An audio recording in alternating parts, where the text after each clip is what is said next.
ಬಿಡೆನು.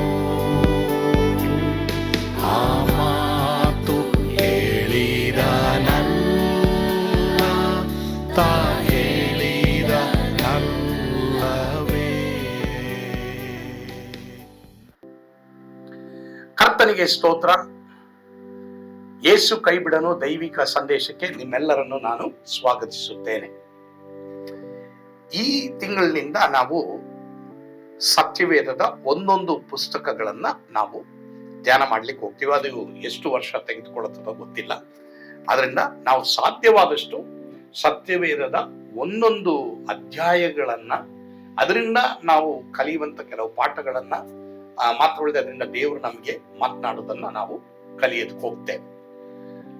ಹೀಗಾಗಿ ಇದನ್ನ ಬಹಳ ಎಚ್ಚರಿಕೆಯಿಂದ ನಾವು ಕೇಳಿಸ್ಕೊಳ್ಬೇಕು. ಮಾತ್ರವಲ್ಲದೆ ಕೆಲವು ಸಲ ನಾನು ಕೆಲವು ಇತಿಹಾಸಗಳು ಮಾತಾಡ್ತೀನಿ, ಅಥವಾ ಕೆಲವು ಸಲ ಕೆಲವು ಪಾಠಗಳನ್ನ ಮಾತಾಡ್ತೀನಿ. ಆದ್ರೆ ಮುಖ್ಯವಾಗಿ ನಾನು ಮಾತನಾಡೋದೆಲ್ಲ ದೇವರು ಆ ಭಾಗದಿಂದ ನಮ್ಗೆ ಏನ್ ಮಾತಾಡ್ತಾ ಇದ್ದಾರೆ, ಈಗ ನಿನಗೆ ನನಗೆ ಏನ್ ಮಾತಾಡ್ತಾ ಇದ್ದಾರೆ, ಎಲ್ಲಿ ನೀನು ರೂಪಾಂತರ ಹೊಂದಬೇಕು, ಮಾನಸಾಂತರ ಪಡಬೇಕು, ಅದರ ಕುರಿತು ನಾವು ಹೆಚ್ಚು ಆ ಸತ್ಯವೇದದ ಪುಸ್ತಕಗಳಲ್ಲಿ ನಾವೇನ್ ಮಾಡ್ತೀವಿ, ಪಾಠಗಳನ್ನ ಕಲಿತೀವಿ. ಈಗ ಸತ್ಯವೇದದ 66 ಪುಸ್ತಕಗಳ ಪೂರ್ಣ ಅಧ್ಯಯನವನ್ನ ನಾವು ಮಾಡ್ಲಿಕ್ಕೆ ಹೋಗ್ತೀವಿ. ಆದ್ರೆ ಮೊದಲು ನಾವೇನ್ ಮಾಡ್ತೀವಿ, ಹಳೆ ಒಡಂಬಡಿಕೆಯ ಪುಸ್ತಕದಲ್ಲಿ ಆದಿಕಾಂಡ ಈ ಪುಸ್ತಕವನ್ನ ನಾವು ಧ್ಯಾನ ಮಾಡ್ಲಿಕ್ಕೆ ಹೋಗ್ತೇವೆ. ಈ ಆದಿಕಾಂಡವನ್ನ ನಾವು ಸುಮಾರು 9 ಭಾಗಗಳಾಗಿ ವಿಂಗಡಿಸಬಹುದು. ಒಂದನೇದಾಗಿ ಸೃಷ್ಟಿ. ದೇವರೇ ಆಕಾಶವನ್ನ ಭೂಮಿಯನ್ನು ಸೃಷ್ಟಿ ಮಾಡಿದರು. ಒಂದು ವೇಳೆ ದೇವರು ಇಲ್ಲ, ನನ್ನ ಇಷ್ಟ ಬಂದಾಗೆ ನಡೀಬಹುದು ಅಂತ ನಾನು ಅಂದ್ಕೊಂಡಿದ್ರೆ, ಇಲ್ಲ ಪ್ರಿಯರೇ, ಸೃಷ್ಟಿಯನ್ನಾದ್ರೂ ನೋಡಿ ಒಬ್ಬ ಸರ್ವಶಕ್ತನಾದ ದೇವರು ಇದ್ದಾರೆ. ಆ ದೇವರು ಯಾರು? ಆ ದೇವರು ನಿನ್ನನ್ನ ಸೃಷ್ಟಿ ಮಾಡಿ ಜೀವಶ್ವಾಸವನ್ನು ಊದಿ ಪಾಪಿಗಳಾದ ನಮಗಾಗಿ ಶಿಲುಬೆ ಮೇಲೆ ಶ್ರಮೆಯನ್ನು ಅನುಭವಿಸಿ ರಕ್ತವನ್ನ ಸುರಿಸಿ ಸಮಾಧಿಯಲ್ಲಿಡಪಟ್ಟು 3ನೇ ದಿನ ಎದ್ದು ಬಂದು ಈ ಲೋಕದಲ್ಲಿ 1000 ವರ್ಷ ಆತನು ಆಳಿ ಕಡೆಗೆ ತನ್ನ ಮಕ್ಕಳನ್ನ ಪರಲೋಕದಲ್ಲಿ ತನ್ನ ಜೊತೆಯಲ್ಲಿಟ್ಟುಕೊಂಡು ನಿತ್ಯ ಜೀವನ ಅನುಭವಿಸುವಂತೆ ನಮ್ಮೆಲ್ಲರಿಗೂ ಮಾಡಿ, ಯಾರ್ಯಾರು ಆತನ ತಿರಸ್ಕಾರ ಮಾಡ್ತಾರೋ ಅವರು ಎಲ್ಲರಿಗೂ ನರಕದ ಒಂದು ವೇದನೆಯನ್ನ ಅನುಭವಿಸುವ ಹಾಗೆ ಮಾಡುವಂತ ದೇವರಾಗಿದ್ದಾರೆ. ಅಂದ್ರೆ ಅವರ ಪ್ರೀತಿನ ಬೇಡ ಅನ್ನೋರು. ದೇವರಿಗೆ ಇಷ್ಟ ಇಲ್ಲ. ದೇವ್ರ ನರಕನ ಮನುಷ್ಯನಿಗಾಗಿನೇ ಉಂಟು ಮಾಡಿಲ್ಲ, ಅದು ಸೈತಾನನಿಗೆ ಮಾತ್ರವಲ್ಲದೆ ಅವನ ದೂತರಿಗೆ ಉಂಟು ಮಾಡಿದ್ದು. ಆದ್ರೆ ಏನ್ ಮಾಡೋದು, ಕೆಲವರೆಲ್ಲ ಸೈತಾನ್ ಮಾತೆ ಕೇಳ್ತಾವ್ರೆ. ಹೀಗಾಗಿ ಸೈತಾನ್ ಮಾತು ಕೇಳಿದ್ರೆ ಸೈತಾನು ನಿಮ್ಮನ್ನು ಕರ್ಕೊಂಡು ಹೋಗೋದು ಅಲ್ಲೇ. ಅದರಿಂದ ಸೈತಾನ್ ಮಾತು ಕೇಳಬೇಡಿ. ಸತ್ಯವೇದ ದೇವರು ನಿಮಗೆ ಕೊಟ್ಟಿದ್ದಾರೆ. ಸತ್ಯವೇದವನ್ನ ಓದಿ ದೇವರ ಪ್ರೀತಿಯನ್ನು ತಿಳಿದುಕೊಂಡು ದೇವರ ಕಡೆಗೆ ನೀನು ತಿರುಗಿಕೊಳ್ಳೋಣ. ಅದೇ ದೇವರ ಸೃಷ್ಟಿ. ಎರಡನೇದಾಗಿ ನಾವು ನೋಡಕ್ ಹೋಗೋದು ಸೈತಾನನ ಮಾತನ್ನು ಕೇಳಿದ 2 ಮನುಷ್ಯರು. 2 men who listen to Satan. ನೋಡಿದ್ರೆ ಎಷ್ಟೋ ಜನ ಸೈತಾನ್ ಮಾತೇ ಕೇಳೋದು. ಸೈತಾನ್ ಮಾತು ಕೇಳಬೇಡಿ. ಅವನು ನಿನ್ನ ಏನ್ ಮಾಡ್ತಾನೆ, ಮರಳುಗೊಳಿಸಿ ಅವನ ಮಾತನ್ನ ಕೇಳುವಂತೆ ಮಾಡಿ ಈ ಲೋಕದಲ್ಲಿ ಸ್ವಲ್ಪ ಚೆನ್ನಾಗಿರುವಂತೆ ಮಾಡಬಹುದು. ಕಡೆಗೆ ನಮ್ಮನ್ನೇನ್ ಮಾಡ್ತಾನೆ, ನರಕಕ್ಕೆ ತಗೊಂಡೋಗ್ತಾನೆ. ಆದ್ರಿಂದ ಸೈತಾನ್ ಮಾತು ಕೇಳಬಾರ್ದು. 3ನೇದಾಗಿ ದೇವರೊಂದಿಗೆ ನಡೆದಂತ 2 ಮನುಷ್ಯರು. 2 men who walked with God. ದೇವರೊಂದಿಗೆ ನಡೆದಂತ 2 ಮನುಷ್ಯರು ದೇವರೊಂದಿಗೆ ನಡೆಯಲಿ. ನನಗೆ ನಿನಗೆ ಸಮಾಧಾನ, ಶಾಂತಿ, ನೆಮ್ಮದಿ ದೇವರು ಕೊಡುವರಾಗಿದ್ದಾರೆ. 4ನೇದಾಗಿ ನೋಹ, ಫ್ಲಡ್, ಜಲಪ್ರಳಯ. ಇದರ ಕುರಿತು ಈ ಆದಿಕಾಂಡದಲ್ಲಿ ನಾವು ನೋಡಕ್ ಹೋಗ್ತೀವಿ. ದೇವರಿಗೆ ಅವಿಧೇಯರಾಗಿ ಜೀವಿಸಿದಂತ ಆಗಿನ ಕಾಲದ ಜನರನ್ನ ನೀರಿನಿಂದ ನಾಶ ಮಾಡಿದ್ರು ಎಂಬುದಾಗಿ ನಾವು ನೋಡ್ತೇವೆ. ಅದರಿಂದ ಎಷ್ಟೋ ಪಾಠಗಳು ನಾವು ಕಲಿತೀವಿ. ಆದ್ರೆ ಮುಂದಿನ ಲೋಕವನ್ನ ದೇವರು ಬೆಂಕಿಯಿಂದ ನಾಶ ಮಾಡ್ತಾರೆ. ಅಂದ್ರೆ ದೇವರ ಪ್ರೀತಿಯನ್ನ ಅಲ್ಲಗಳಿತಾ ಇರುವಂತ ಜನರು ಆ ಒಂದು ನಾಶನಕ್ಕೊಳಗಾಗ್ತಾರೆ.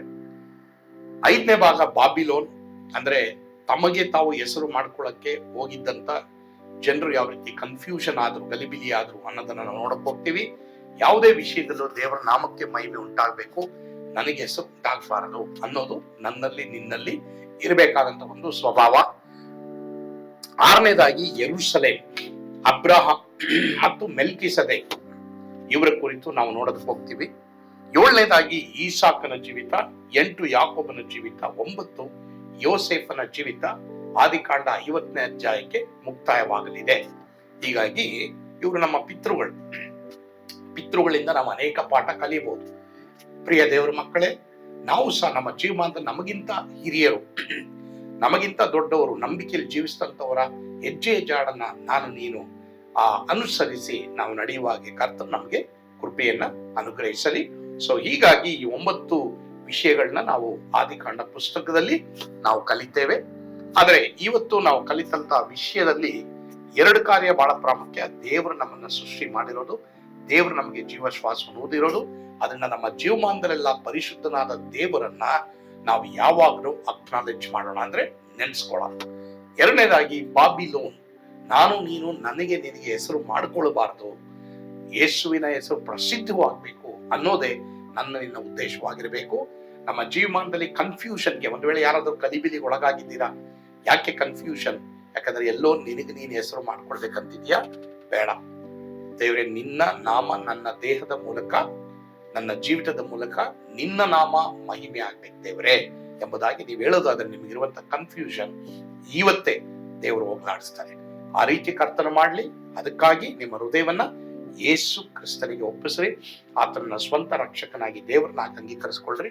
ಕರ್ತನ ಖಂಡಿತವಾಗಿ ನಿಮ್ಮನ್ನ ಬಲಪಡಿಸ್ತಾರೆ. ಕರ್ತನ ತಾನೇ ನಿಮ್ಮೆಲ್ಲರನ್ನು ಈ ಅಧ್ಯಯನದ ಮೂಲಕ ಇನ್ನು ಮುಂದಿನ ದಿನಗಳಲ್ಲಿ ನಾವು ಅಧ್ಯಯನ ಮಾಡುವಾಗ ನಿಮಗೆ ಕರುಣೆ, ಕೃಪೆ, ಶಾಂತಿಯನ್ನು ಅನುಗ್ರಹಿಸಲಿ. ಆಮೇಲೆ ಪ್ರಾರ್ಥಿಸೋಣ. ನಮ್ಮನ್ನು ಬಹಳವಾಗಿ ಪ್ರೀತಿ ಮಾಡಿದಂತ ನಮ್ಮ ಸ್ವರ್ಗೀಯ ತಂದೆಯ ದೇವರೇ, ನಿಮಗೆ ಸ್ತೋತ್ರ. ಈ ದಿನ ನಮಗೆ ಕೊಟ್ಟಂತ ಈ ಸಮಯಕ್ಕಾಗಿ ಸ್ತೋತ್ರ. ಯಾರ್ಯಾರಿಗೆ ಗಲಿಬಿಲಿ ಇದೆ ದೇವರೇ, ಅವರು ತಮ್ಮ ಜೀವಿತದಲ್ಲಿ ಇನ್ನು ಮೇಲೆ ನಾನು ಕರ್ತನಾದ ಯೇಸುವಿನ ಮಹಿಮೆಗಾಗಿ ನಾನು ಜೀವಿಸ್ತೇನೆ ಎಂಬುದಾಗಿ ತೀರ್ಮಾನ ಮಾಡುವ ಕೃಪೆ ಕೊಡು. ಎಲ್ಲ ಗಲಿಬಿಲಿಯನ್ನು ಹೋಗಲಾಡಿಸು. ಮಾತ್ರವಲ್ಲದೆ ಸೃಷ್ಟಿಕರ್ತನಾದ ದೇವರೊಬ್ಬರಿದ್ದಾರೆ, ಆತನ ಯೇಸು ಕ್ರಿಸ್ತನೇ ಎಂಬುದಾಗಿ ನಿನ್ನನ್ನ ತಮ್ಮ ಸ್ವಂತ ರಕ್ಷಕನಾಗಿ ದೇವರನ್ನಾಗಿ ಅಂಗೀಕರಿಸಿಕೊಳ್ಳುವುದಕ್ಕೆ ಎಲ್ಲರೂ ಕೃಪೆ ಕೊಡು. ಆ ರೀತಿ ಮಾಡ್ತಿರೋದಕ್ಕಾಗಿ ಸ್ತೋತ್ರ, ಸ್ತುತಿ, ಘನ, ಮಾನ, ಮಹಿಮೆ ನೀವೊಬ್ಬರೇ ಹೊಂದಿಕೊಳ್ಳ್ರಿ ಸ್ವಾಮಿ. ಯೇಸುವಿನ ಹೆಸರಿನಲ್ಲಿ ಪ್ರಾರ್ಥಿಸ್ತೇವೆ ದೇವರೇ, ಆಮೇಲೆ. ಕರ್ತನು ತಾನೇ ನಿಮ್ಮೆಲ್ಲರನ್ನು ಆಶೀರ್ವದಿಸಲಿ. ಆಮೇಲೆ.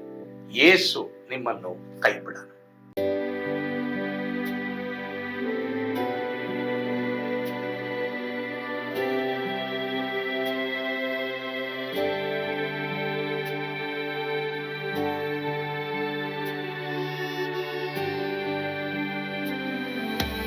ನಾನು ಪಾತ್ರದಲ್ಲಿ ಇರುವಾಗಲೂ ನೀನು ಭಯಪಟ್ಟು ಓಡಬಾರದು. ನನ್ನ ಮಾತನಂಬಿ ಸ್ಥಿರವಾಗಿರು.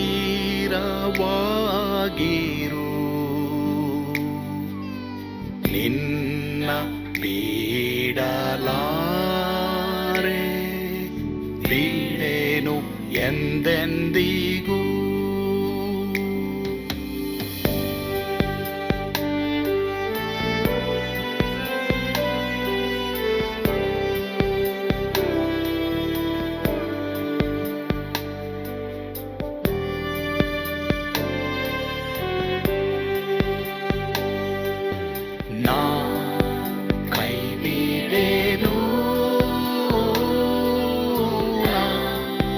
ಕೈ ಬಿಡೆನು,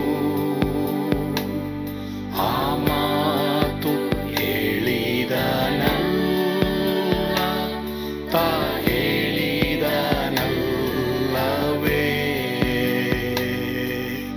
ನಾ ಕೈ ಬಿಡೆನು,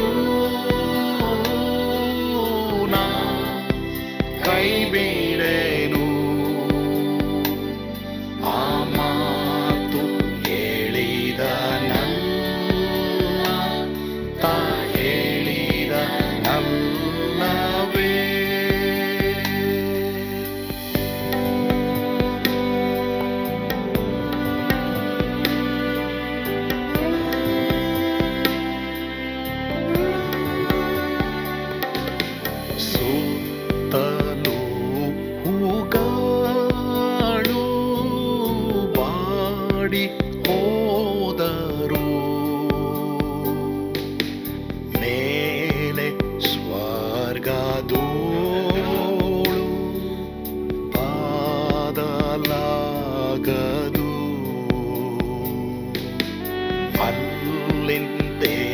ಯೇಸು ಸ್ವಾಮಿ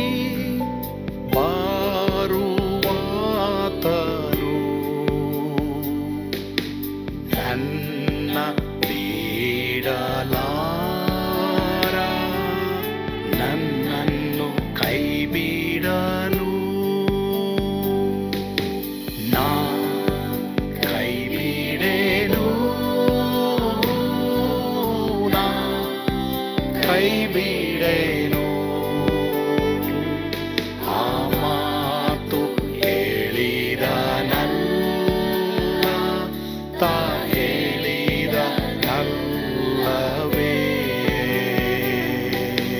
ನಾ ಕೈ ಬಿಡೆನು ನಾ ಕೈ ಬಿಡೆನು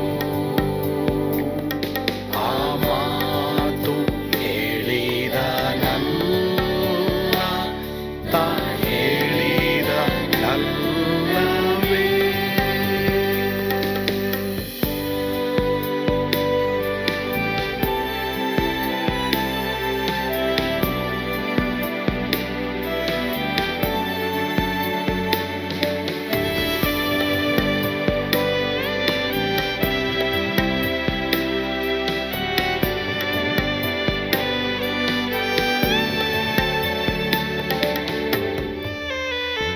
ಮುಂದೆ ಬಾವು ಕಷ್ಟ ಬಾರುತ್ತಿದ್ದರು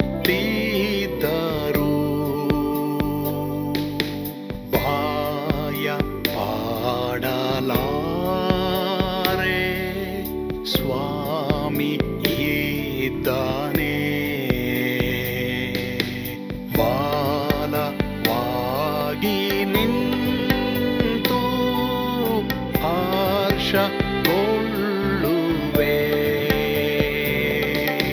ಸ್ವಾಮಿ ಬಿಡಲಾರ ಸ್ವಾಮಿ ನನ್ನ ಕೈ ಬಿಡನು ನಾ ಕೈ ಬಿಡೆನು ನಾ ಕೈ ಬಿಡೆನು